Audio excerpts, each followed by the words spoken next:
Hello, আসসালামু আলাইকুম ইব্রান, সবাই কেমন আছেন? তো চলে আসলাম নতুন আরেকটি ব্লগ নিয়ে। তো আজকে যেহেতু অনেক গরম পড়ছে, তো সুইমিং পুলে নিয়ে গিয়েছিলাম আনায়াকে। তো এই তো সুইমিং পুলে ঢোকার আগে সুইমিং পুল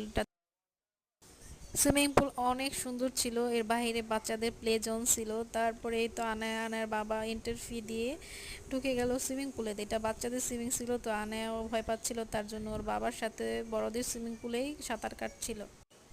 এরপরে আনার বাবা অনেকক্ষণ সুইমিং করতেছিল, অনেক মজা করতেছিল। তো এখানে অনেক মানুষ, তাই আমি নামতে পারিনি, যেহেতু আমরা ফ্রাইডেতে গিয়েছিলাম। তো অনেক মানুষ ছিল, তার জন্য আমি নামিনি। তো এই তো আনার বাবা অনেক এনজয় করতেছিল, অনেক মজা করতেছিল। তো মাঝে মাঝে বাচ্চাদের এইভাবে সুইমিং করানো উচিত। এরপরে আনার বাবা আবারও বাচ্চাদের সুইমিং পুলে নামিয়ে অনেকক্ষণ সাঁতার কাটে। তারপরে আমরা সুইমিং করা শেষে আমরা একটা রেস্টুরেন্টে গিয়েছিলাম। তারপরে একটা রেস্টুরেন্টে গিয়েছিলাম, ওটা দেখেছি বন্ধ। এরপরে পেয়ারা মেখে খেতে খেতে বাসায় চলে আসলাম। এই তো ছিল আজকের ব্লগ।